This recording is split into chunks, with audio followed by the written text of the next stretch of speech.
It's time for an Out and About with Jamie Grout podcast, and this time around we talk to Grinnell Mayor Sam Cox, and we tackle a bunch of different issues, including housing availability. Are there any new development projects going on in Grinnell?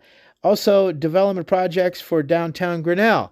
I know that she's interested in that, and that's been a big project for her. I know there's a new thrift store in downtown Grinnell.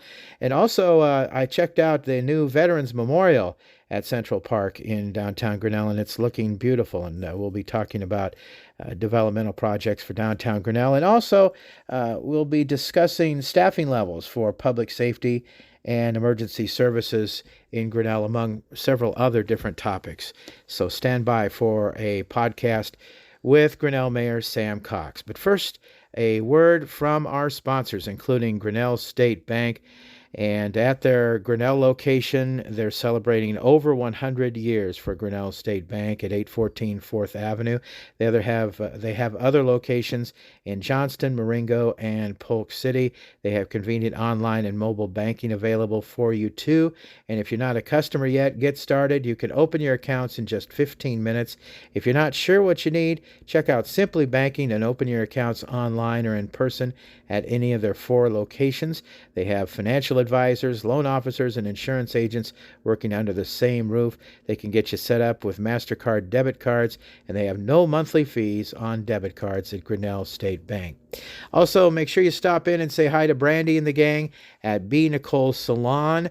I just had my hair done for my birthday yesterday, and Brandy does a great job, and she's a wonderful person. I met her, first of all, when she was another hair place in Newton, and she started her own shop. It was well over a year ago, and she's doing great. She has lots of customers, and Dave is another one of her barber stylists that she has at B. Nicole Salon, and she has all kinds of product available. She does manicures and pedicures too, and she'll treat you right there at B. Nicole Salon.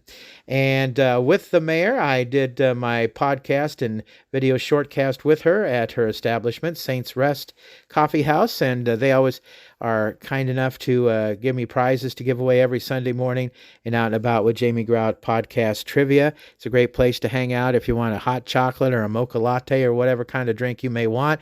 And I scored some monster cookies for Little Red, and she enjoyed some of those here today too. They have a wide variety of different monster cookies also. It's a great place to hang out. They have Wi-Fi available also at Saints Rest.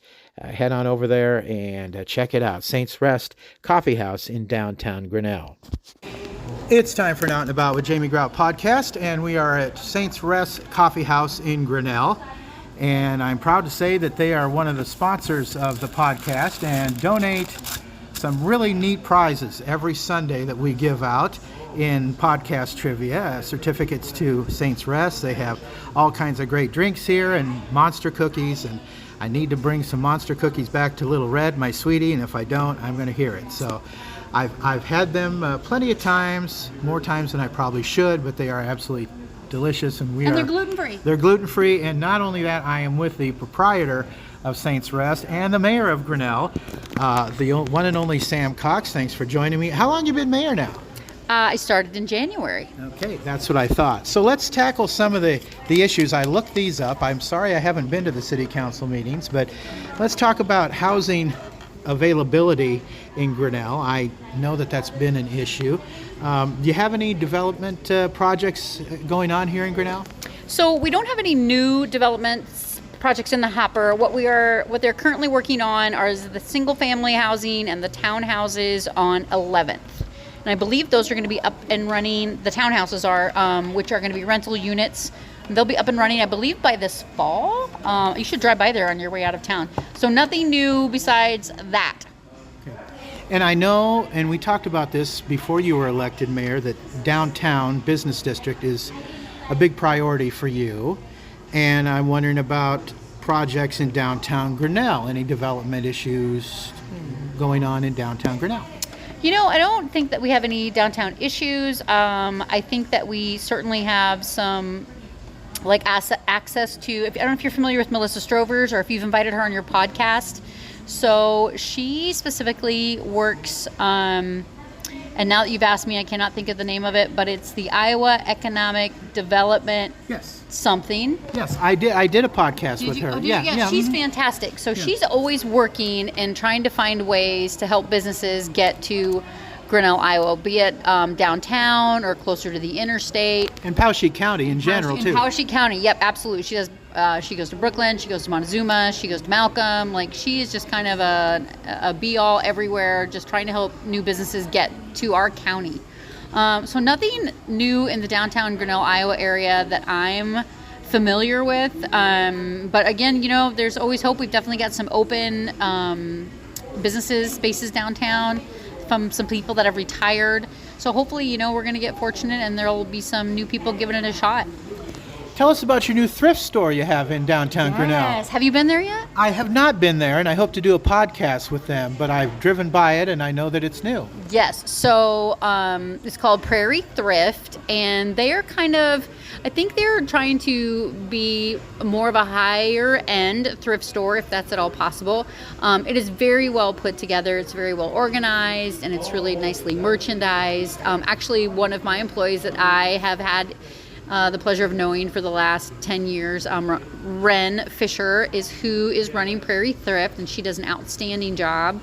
And then they have a part-time manager who actually comes out of Newton, and I can't think of her name right now.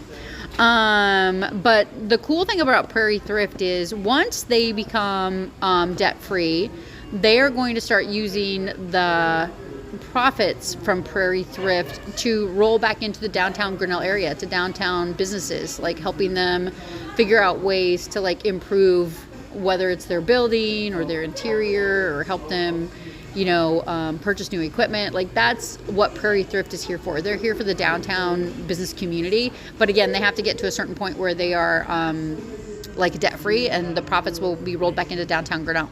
That is fantastic.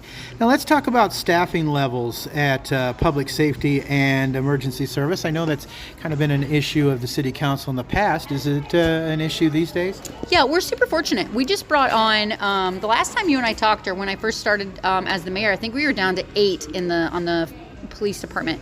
And it was definitely a struggle for them. It was certainly affecting their quality of life. And they are up to 11, I believe. So we have brought on 3 new people. One of them just finished at the academy, and I think another one is going to the academy. So we would love to have at least one more person, which would get us to 12. And then with 12, we would have the code enforcement officer and the mental health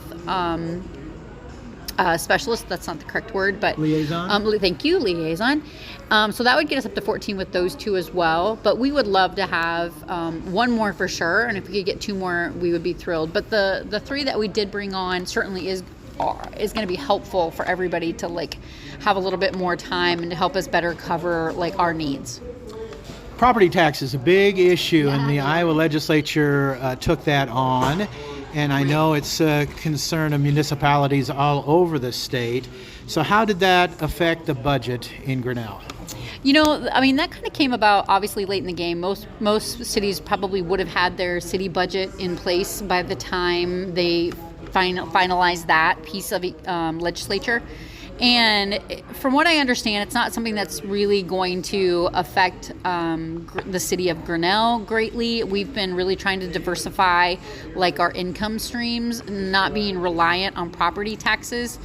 And with that being said, those costs are still going to be there. Somebody gave me a really good analogy today, is there's a certain amount of gas needed to drive a car.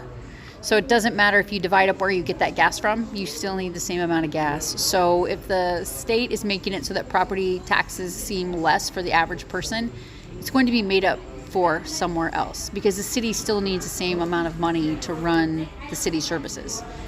So honestly, it's just going to move around where the payments come from. Mm-hmm. One of the things that's been debated in Newton at the city council is franchise fees. Do you have those in Grinnell, and how does that work?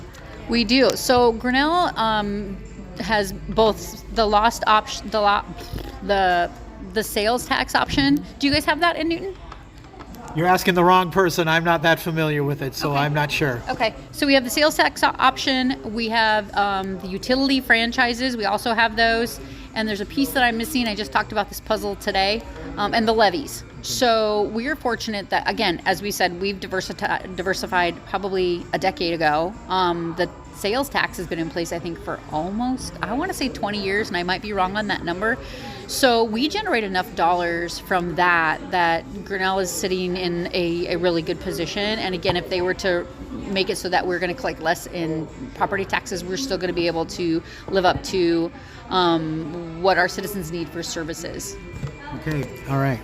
Now, again, going back to Newton, I had a conversation with our mayor, Randy Irvin, a while back, and I said, Randy, you don't get a vote on the city council. And he said, yeah, I know, but he says, I get to set the agenda. Now, is that the case for you also in Grinnell?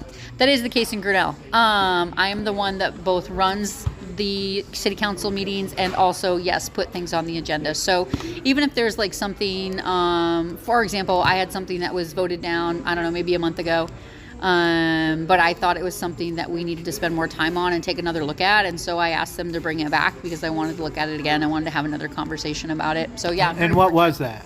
That was actually a parking issue that I wanted to take a look at. So we're not done discussing said parking issue, but I'm hoping that we can work it out. Okay, so what is said parking issue? I'm not at liberty to discuss, Jamie. Okay, all right. Other than that, what has been on the agenda and what is coming up on the agenda, Sam? Gosh, everybody asks me a lot of questions about that. And I will say a lot of our agenda really is paying bills for projects that are already underway. So we end up paying bills for finishing up the new pavement and the runways at the airport. We end up paying bills for the water tower or for the water tanks or for our new water system. We pay bills for what do they call it when they're, why can't I think of it? Yeah, it's a lot of construction. So there's always a lot of construction in Grinnell. There's always something going on. We're always refurbishing, replenishing, redoing something. Seal coats, right? So, or if you notice, 4th Avenue has been under construction for a while. We've been redoing 4th Avenue. The water mains need to be replaced. So literally, most of our city council meetings usually end up being about paying bills that were probably put into the fiscal year of last year. So I don't have a lot of new business for us to work on right now. We've been working on next year's fiscal year. Does Grinnell have a dilapidated homes problem? I just had a conversation about this today. It's like you're psychic. So we do have some ordinances in the city of Grinnell that what they would call a nuisance issue, whether that would be a building that's in disrepair, whether that would be excessive junk in the yard. We just did the 3rd reading for abandoned vehicles. So Grinnell is trying very hard to, make sure that our town is in the best shape that it can be in. But that being said, we also are here for people that maybe need some help in getting that done. So we're not trying to be difficult, but we are trying to help people and the town just kind of look better in general. Let's talk about some positive things. Let's do it. Last time I saw you, it was at the groundbreaking of the new elementary school in Grinnell. Much to be proud of. Yes, it is. It's a very exciting endeavor. Actually, I think if you went down Penrose today, they've got some blockades up on Penrose. They're working on installing, I think, some of the needed sewer infrastructure out there. I think it's supposed to be open on Friday.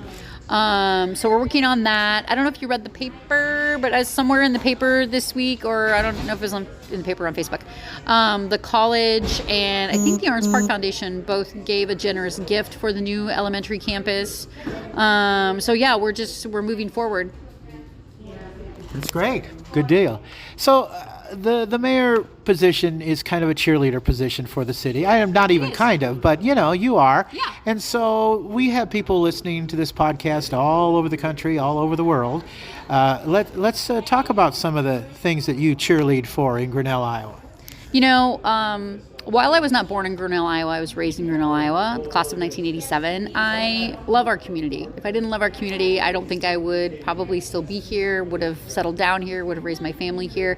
We really are a lovely, lovely, vibrant community with a lot of diversity.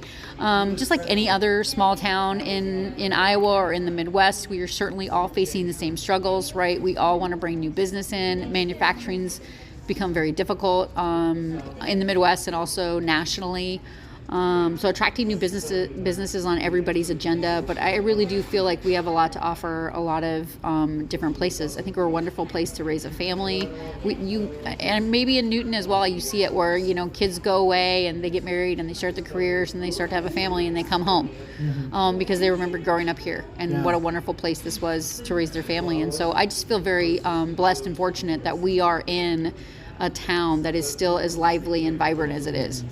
Yeah, I've had several conversations, of course, in my podcast with Rachel Kinnick of the Grinnell Chamber of Commerce, and she's a great one to talk to. And I know you have, I don't know whether it's Ag Day or Farmers Day. I think That's it's in August. Yeah, in August. Yep. And, I thought of a good motto for Grinnell, because you have Grinnell College here also, but it's where culture and agriculture come together. I think you're right. I think we are one of the small towns that's very fortunate to have Grinnell College. You can compare us to, Pella with Central, Waverly with Wartburg, Decorah with Luther. We're just very lucky that the college does bring a tremendous amount of diversity to our community, and and with that they bring us a lot of people, but they also bring us a lot of programming that we have access to that maybe other places don't. They're one of the largest employers in Grinnell, and so again, we're lucky because of that. And then they've been starting the corridor of confluence, which is where they're building the new dorms that are coming toward the downtown area. Anytime you have more feet downtown, it's better for the downtown area. We're just very, very fortunate to have, a lot of different people in the same place with different ideas and different backgrounds that just help us see things from different angles. And you have a new Veterans Memorial coming up at Central Park, right? Did you see it? I haven't seen it yet. I'm going to drive by it before I leave. It's so funny. When you and I walk out, you'll be shocked, because the day that it went up, I came to work at 5 a.m. and I didn't even look down there, and everybody's like, have you seen it? And I'm like, I'm a block away. I didn't even look. I didn't even look. It's really cool. So you and I'll have to step out and take a look at it. It'll be dedicated on July 4th. I don't believe that they're going to be lighting it up before July 4th, but right now they're finishing up landscaping, and it's really neat, and it's really big, and it's really shiny. So, and I'm so excited for the veterans to have that as a symbol of our gratitude for what they've done. And I think when the plaque goes up, that's going to be really cool too. All right, fantastic. Thanks for joining us today. Man, you really have your finger on the pulse, mister. Well, for not living in Grinnell, I try to do my best, and I really appreciate you taking the time to talk to me today on short notice. It's been a nice birthday present. I was going to say, if you didn't know, today is Jamie's happy birthday day. Happy birthday to him. Y'all reach out to him, even congratulate him on Sunday when you do see him. And thank you so much for always taking the time and all the hard work you put into this. Well, thank you for being a great spokesperson for the city of Grinnell. And Little Red, my sweetie, I'm coming home with monster cookies for you. We are. Yeah. You got it. We're sending them. Okay, sounds good. All right, that's our conversation today on Out About with Jamie Grout with Grinnell Mayor Sam Cox. Until next time, Grout is out. See ya.